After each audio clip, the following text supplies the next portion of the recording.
raje sampri chia sitame kelandang verji nang raje kelandang verji nang raje kungri pia so nang raje jong hili jing hon sitame tingi non bongi phan ki rirui kham kia joini rirui kham kia joini chitong long li loi tum ke kungri pia so nang raje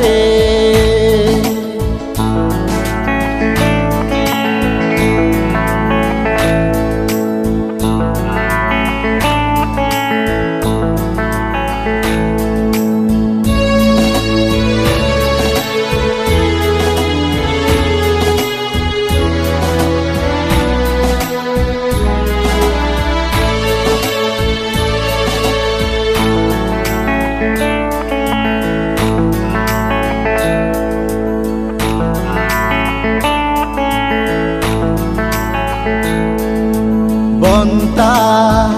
prayune virune rureti bangso apirte dotigla necheke sabor veji kang honde bonta prayune virune rureti bangso apirte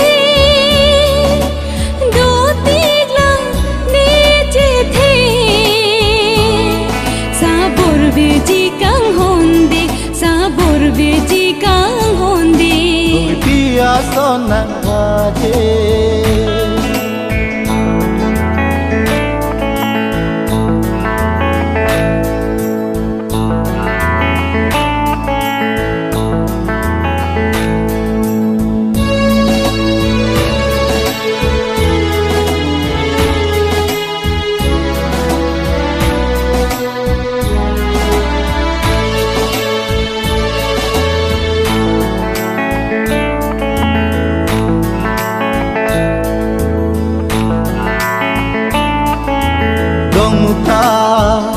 amaya lo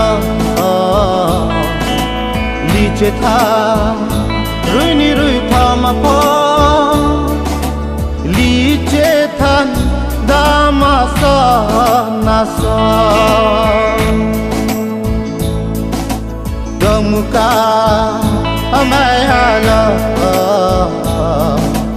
liche tha rui ni rui tha ma pi liche than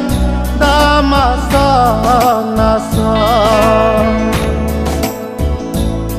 jong hili jing hon sitame tingi non bongi phan ki rirui kham kia joine rirui kham kia joine rupa banga long chilu dunang kogloni